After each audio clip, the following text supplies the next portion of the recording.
Alors, on vient de passer la frontière chinoise. Bon, ce qui est bien après une super grosse montée en vélo. C'est de faire la grande descente, qu'on la fait en camion.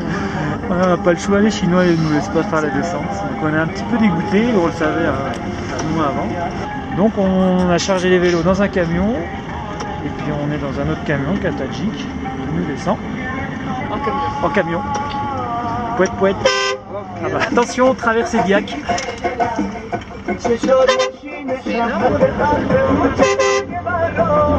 On pédale après 4 heures de passage de frontière. Et puis on va aller trouver un camping. Alors on a une trentaine de bornes à faire là, avant de trouver un petit lac. Et on va essayer de camper. Alors on finit notre deuxième 4000 mètres de la journée, avec ça. Et c'est le dernier 4000 de la collinade. Et faut quand même pas pousser, voilà. On est sur la Korokoro Highway. C'est aussi une route mythique après la Pamir Highway. Allez, Saint-Nicole. Et c'est parti pour plus de 200 km de descente.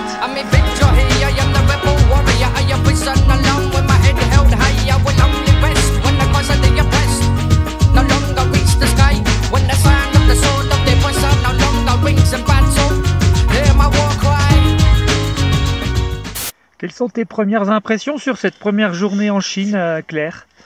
Eh ben, la Chine n'est pas un compagnon du voyageur. Ah bon, pourquoi? Parce que déjà, il faut presque se déshabiller. On est passé au scanner quand même. Ah oui, à la douane, on est passé au scanner. À la douane. Oui. Après, ils comprennent rien. Nom d'épouse, nom de famille. Il faut se recoiffer aussi. Faut se recoiffer. Faut reprendre des photos. Bref, voilà. On passe 4-5 heures à la douane. Puis après, qu'est-ce qui se passe quand on plante la tente dans un bel endroit comme ici, quoi? Bien, on n'est pas trop mal. Sauf qu'en fait, il y a un militaire qui arrive. Oui. Tu lui demandes c'est bon, n'y a de problème, ok, pas de problème. Et puis une heure après, en fait, il y a ses collègues qui viennent, ils disent non, c'est pas possible de camper là. Alors du coup là, il est 20h15 oui. Et on sait pas si on peut dormir ici ou pas. Ah, donc on sait pas si on va dormir là ou si l'armée va nous déloger, quoi. Voilà, bienvenue en Chine. Ouais. En plus de ça, ils nous ont squeezé 14 km de descente. On s'est fait à monter au Kulma Pass, on peut même pas le descendre. Bon allez, on saura demain si on a dormi là ou pas. Ou en prison, ou dans une caserne, ou dans les geôles chinoises.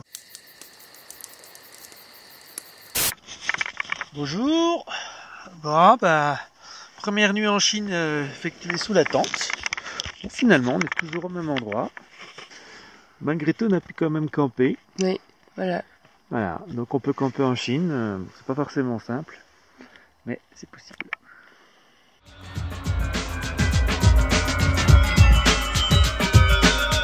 Là, on n'a plus qu'à se laisser descendre.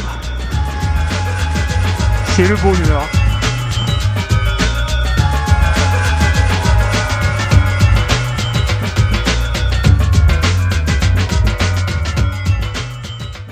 Ah, le vent est terrible. On longe un lac. Normalement on perd de l'altitude, mais en fait on avance à rien, on est à 10 à l'heure. Waouh, chier ce vent. Oh, vivement cache-gare qu'on arrête un petit peu le vélo là. Wow. Putain de bordel de merde à cul.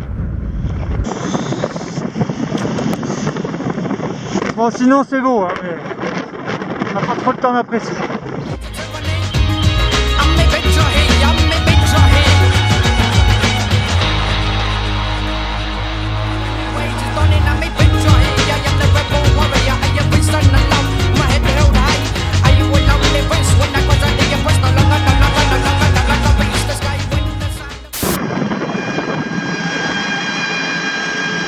Alors on découvre les joies de la Chine. On était derrière là-bas où il y a une espèce de checkpoint pour prendre une route plus courte et rejoindre Kashgar, mais là, le policier nous expliquait que c'était coupé, qu'on pouvait pas aller là-bas. Bon, a priori les autres passent mais pas nous.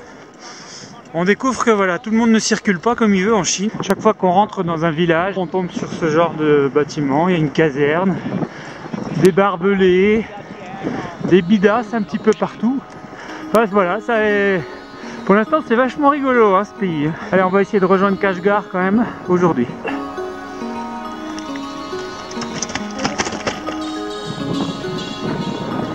Ouais, du scooter au mètre carré là, voire au kilomètre carré. C'est pile 11 000. Eh ben oui, ça fait pile 11 000 km pour aller de Pontarlier en Chine. Donc qu'est-ce qu'on fait? On boit un petit coup. Et de 11 000, c'est pas impossible que le 12 millième on le passe et qu'on le passe en Allemagne ou en Suisse. On en fera plus tant, hein, je crois. Allez, sentez la collinade. On est retombé à 1300 mètres d'altitude. C'est le retour de la Gadgeta. Il fait 29 degrés. On entre dans Kashgar, grosse ville, où on va arrêter le vélo pour un petit moment et passer au train.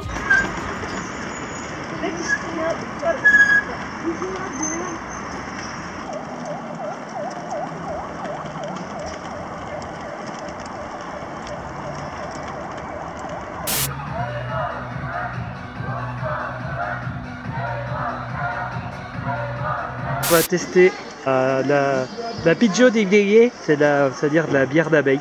Comme il m'a expliqué, hein, du bzzz.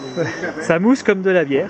Bon, alors on a goûté le jus d'abeille, la bière à la bzzz, la Pigeot bzzz. Alors, finalement on s'est rabattu sur trois bières classiques. Hein. C'est quand même le moment de le faire.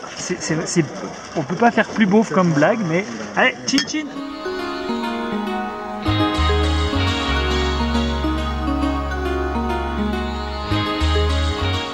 On est sur le toit du Sultan Hotel à Kashgar. On profite du coucher de soleil. Bon, allez, on finit notre pique-nique. Hein. On visite l'ancien restaurant qui est au 8e étage, mais qui est abandonné. Dans une ambiance lugubre.